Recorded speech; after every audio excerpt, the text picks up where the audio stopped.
Hi everyone, today I'm going to walk you through making my cabbage stew. I am going to reshare my older video for those that want to see it a little sooner than before this gets done. Also, if you have my cookbook, the recipe is in the book.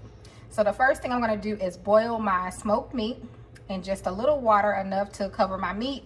I'm going to add just a little bit more here in a minute. Alana, can you add in the seasonings for us, please? Okay, we're going to add a few bouillon.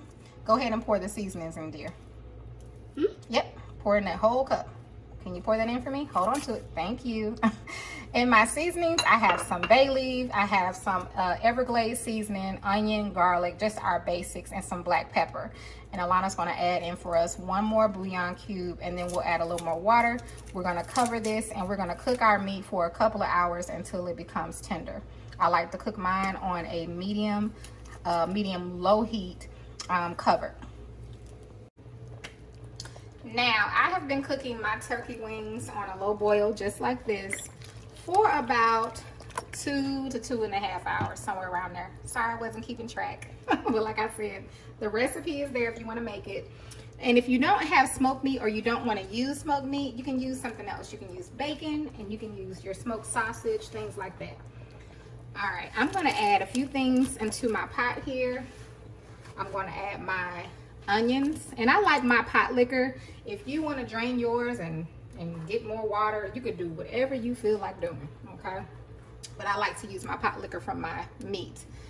Then I'm going to add in some stewed tomatoes that I drained and chopped up, but you can use diced, or if you don't like it, just leave it out.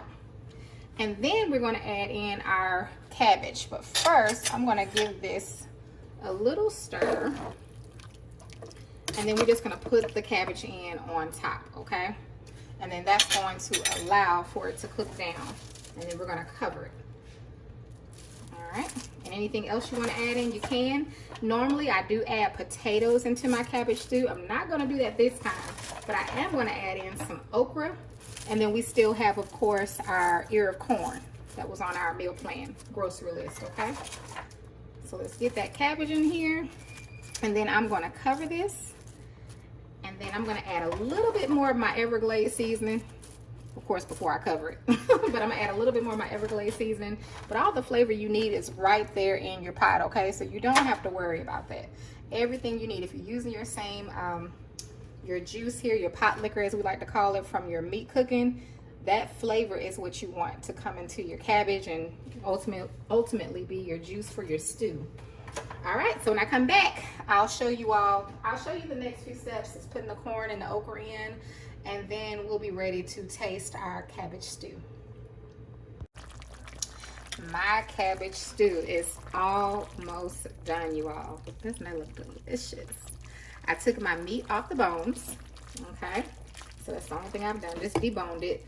Now I'm gonna add in my okra, okay? And depending on how you like your okra cooked, you want to just add in your corn when you have about 3 to 5 minutes left to cooking time, okay? Unless you like a more, cooked vegetable. But I like my corn to have a firmness to it. So I'm going to add a little bit more okra because I love okra. And then I'm going to cover this back up, give it about 8 to 10 minutes, and then we'll add in our corn, and then we're ready to eat. All right, and here is the finished product of my cabbage stew. If you've tried this recipe, you already know. You all, it's so good. It made me holla. So I want to thank you all so much for watching.